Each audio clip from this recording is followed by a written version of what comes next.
Robby, what's on your radar? So on this show, I frequently discuss how America is facing an onslaught of illiberalism, of contempt for free speech, for tolerance, and for due process norms coming from some corners of the far right and also the progressive left. Far-right illiberalism is resulting in some bad, I would say, legislation in various parts of the country where Republicans are in charge. But progressive illiberalism is attacking our culture. It's taken hold on elite college campuses and spread from there to corporate media, media institutions, social media, where it is enforced by a tiny cabal of highly ideological radicals who permit no dissent. This phenomenon goes by many names. We used to call it political correctness run amok. The name that's sticking these days is wokeness. All issues are filtered through it, through the lens of racism and sexism and ableism and all the other isms. Even as it makes so many of us miserable on social media, on college campuses, in the workplace, it's important to note that it's also making life miserable for people who work in progressive advocacy. In fact, it's rendering some progressive advocacy completely ineffective. Their organizations are simply collapsing due to infighting created by the cult of diversity, equity, and inclusion. Once an organization starts empowering the DEI bureaucrats, it's a virtual guarantee that the organization will become a toxic place where the most easily offended extremist voices prevail. Don't just take my word for it. This is a phenomenon that many on the left who would like to make their organizations healthier have noticed. Rising Friday's co-host Ryan Grimm had this to say about it last month.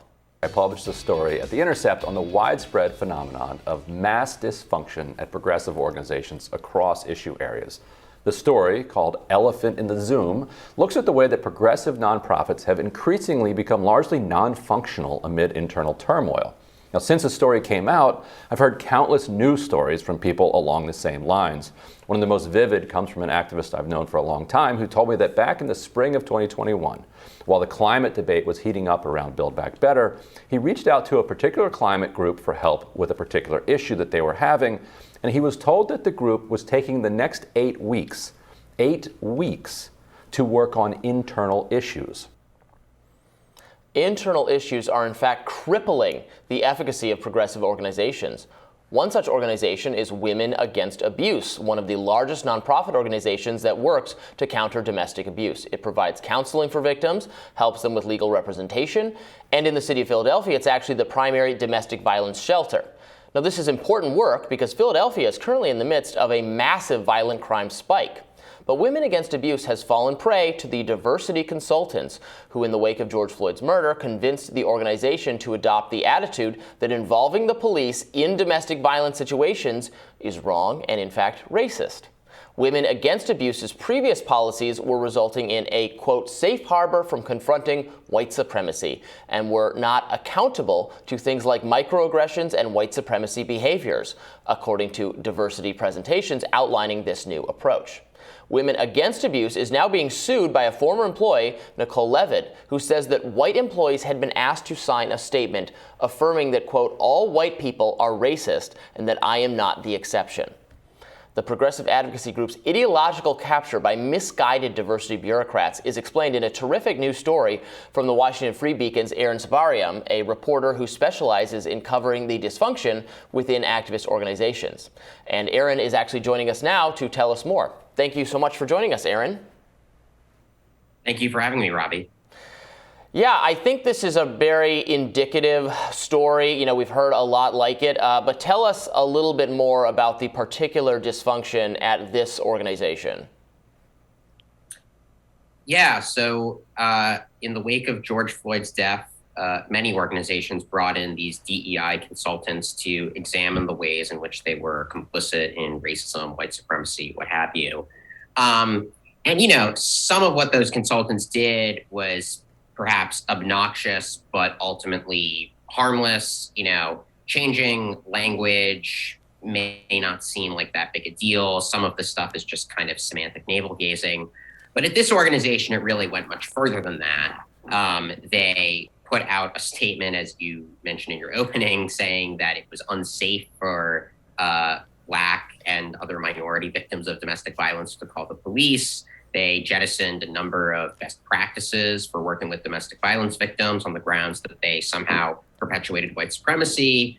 And they also engaged in just flagrantly illegal race discrimination. They offered to pay BIPOC employees more than white ones to sit on a racial audit equity committee, which is just a direct violation of Title VII of the Civil Rights Act, as well as local Pennsylvania civil rights law. So what happened was basically overnight, you saw this organization adopt policies that were directly at odds with its mission and also directly at odds with the law. So it's just a total kind of system-wide meltdown, one that, to my knowledge, is still to some extent going on. It's not like any of these policies have been reversed or the environment there seems to have gotten any better. Right, and it speaks to something, well, I think you've talked about this too, Batya, that, who are these domestic violence victims that are disproportionately low income, that are disproportionately minority. Okay, they're not supposed to call the police. Fine. What are they supposed to do? Like, what is the resource then for people who are in actually unsafe, not like unsafe in the, I've encountered harmful language sense, but actually unsafe circumstances, and then they just have no answer for these people? I think their answer is basically ruled by, social services, right? So instead of the police, they say, well, here's an alternative. We can bring in counselors or we can bring in X, Y, or Z. And of course, in a lot of domestic violence cases, that is just not going to be sufficient. I would also note, too, that Batya has talked a lot about sort of the class dynamics of the Great Awakening. Mm-hmm. And you see this in the people who they brought in to conduct this equity audit. One of them, Regina Arrington, is a senior official at the Clinton Foundation, right? So these are not like marginal people. They're not even just like, say, grad PhDs from, woke studies at some random university. These are people who are really at like the top of the philanthropy food chain in the United States. They're pretty mainstream. And so what you have is kind of a group of sort of elite DEI consultants who come in and transform an organization that is supposed to be, as you say, for, I think, predominantly low-income people, and most of their clients are people of color, and ends up, recommending all sorts of policies that are just insane. So there is a class dynamic here, too. Right. And your work across the board has really highlighted this. Your reporting has been so excellent, Aaron. I think, okay, so the three of us probably are all equally sort of, nauseated by statements like all white people perpetuate white supremacy, and I am, no exception. And there is something sort of so poignant in your story about this, these rich people who work for the Clintons talking about how, a certain workplace environment makes them feel unsafe when that workplace is supposed to be helping women who are like getting shot and killed by their abusive partners, right? There's something about that that's such a perfect encapsulation of that kind of that woke class dynamic. I wonder though, Aaron, is it possible at all to steelman what's going on here, what you found in your extensive reporting about this sort of gross woke tendency? Like, how would they defend themselves? Like, is there any steelmanning to this at all? What they were, or no, we're all right about it. It's just terrible. Well, what they would say is that because most of their clients are people of color, they need to work to make the organization more welcoming to them. And, like in the abstract, sure, if there were some concrete piece of language or some concrete policy that was actively pushing people away who needed their services, then yes, it would make sense to change that.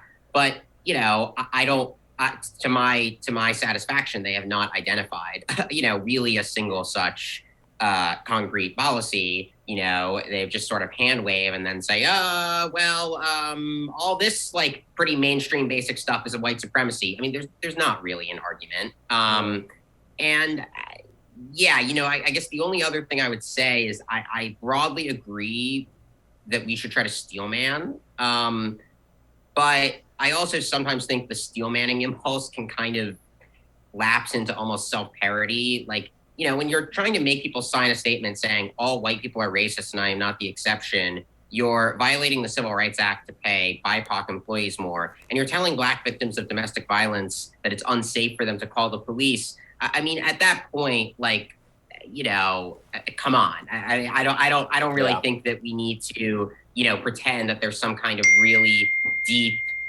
philosophical, like consistent worldview for it. It's just sort of this, DEI copy paste, as Wesley Yang would call it. And yeah, I mean, I think if you read my piece and you read the language they're using, it does not exude careful thought or intelligence, right? And so I don't think that we should feel obligated to impute any kind of careful thought. And it's increasingly characteristic of a broad swath of activist organizations, progressive nonprofits, college campuses, and it has entered to some elite media, some corporate workplaces employ these same kinds of diversity bureaucrats, and it's really spread. And you've done a lot of terrific reporting on the spread of this from college campuses to elsewhere. But it's sort of hilarious in some twisted sense how wholly ineffective it's rendering some progressive organizations. Anyway, Aaron, a great story, and thanks so much for joining us. Thank you. And looking forward to your Radar Botcha coming up next.